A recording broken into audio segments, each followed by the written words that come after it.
যে দলীয় যেই একটি ব্যবস্থাপনা বর্তমানে, সেই ব্যবস্থাপনাকে ঢেলে সাজিয়ে আবার নতুন করে যেন একটি নিরপেক্ষ অন্তর্ভুক্তিমূলক নির্বাচনের ব্যবস্থা করা যায়, তার জন্য আমরা আমূল পরিবর্তনের কিছু সংস্কার প্রস্তাবনা এনেছি এবং সারা দেশব্যাপী সকল ভোটাধিকার প্রয়োগকারীদের যেন প্রতিনিধিত্ব জাতীয় সংসদে নিশ্চিত করা যায়, সেই ধরনের একটি মৌলিক পরিবর্তনের সংস্কারের প্রস্তাবনা আমরা দিয়েছি। বর্তমান যেই বিদ্যমান যে নির্বাচনী ব্যবস্থা রয়েছে তাতে দেখা যায় যে সর্বোচ্চ 30 থেকে 35% মানুষের প্রতিনিধিত্ব, ভোটারদের প্রতিনিধিত্ব জাতীয় সংসদে থাকে। যারা বিভিন্ন আসনে পাশ করতেছে তারাও দেখা যায় যে তাদের বিপক্ষে ভোটদানকারী ভোটারের সংখ্যাই বেশি তার পক্ষে ভোটদানকারীর চেয়ে। কাজে এই ব্যবস্থাটির আমূল সংস্কার এনে যেন এমন একটি ব্যবস্থা হয় যাতে ম্যাক্সিমাম এবং সকল ভোটাধিকার প্রয়োগকারীদেরই প্রতিনিধিত্ব কোনো না কোনোভাবে যেন জাতীয় সংসদে নিশ্চিত করা যায়। এছাড়াও বিচার বিভাগ, শিক্ষা বিভাগ এবং প্রশাসনে আমূল পরিবর্তনের, প্রশাসনের মধ্যে দেশের মধ্যে যে বিশেষ করে যে এককেন্দ্রিক, যে প্রধানমন্ত্রী কেন্দ্রিক যে ক্ষমতা কুক্ষিগত করে রাখার যে একটি আয়োজন, যেখান থেকেই মূলত স্বৈরতন্ত্রের উদ্ভব, সেই জায়গাটায় যেন ভারসাম্য তৈরি করা হয়, সাংবিধানিক প্রস্তাবনা আনার প্রস্তাব করা হয়েছে। তার মধ্যে সংবিধানে যে আল্লাহর উপর অবিচল আস্থা এবং বিশ্বাসের যে ধারাটি ছিল সেটি বাতিল করা হয়েছে, সেটিকে যেন আবার পুনর্বহাল করা হয়, আবার যেন সাংবিধানিক সেই কিছুটা সংশোধনী এনে পুনর্বহাল করার আমরা দাবি জানিয়েছি।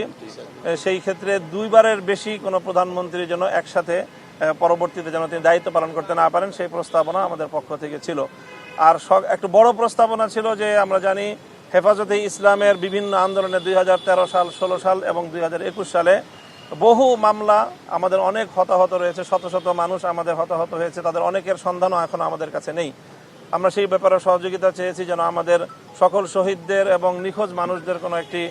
নিরপেক্ষ সুন্দর একটি প্রতিবেদন যেন আমাদের সামনে আসতে পারে এবং সকল হত্যাকাণ্ডের যেন বিচারের ব্যবস্থা, বিশেষ করে ট্রাইব্যুনাল গঠন করে হলেও দ্রুত বিচারের ব্যবস্থার যেন লেন্দি কোনো প্রক্রিয়া যেন না যায়, অতি দ্রুত সেই বিচারের ব্যবস্থায়, বিচারের আওতায়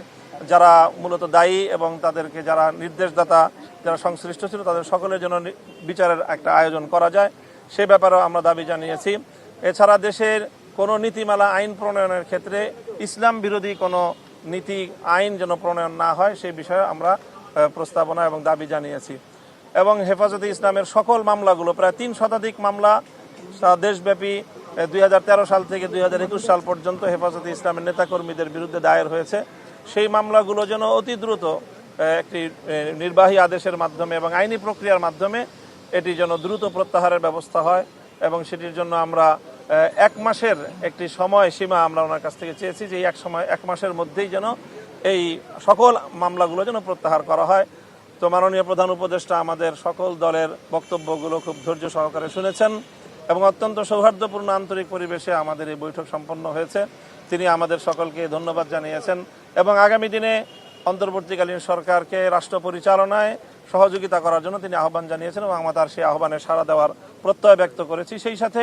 তিনি একটি যৌক্তিক সময় নিয়ে সংস্কারগুলো করে তারপরে যেন অযথা কাল বিলম্ব না করে নির্বাচনের ব্যবস্থা যেন নির্বাচনের আয়োজন করেন, সেই বিষয়টি আমরা বলেছি এবং মাননীয় প্রধান উপদেষ্টাও এই কথার সঙ্গে একমত পোষণ করেছেন যে প্রয়োজনীয় সংস্কারের পর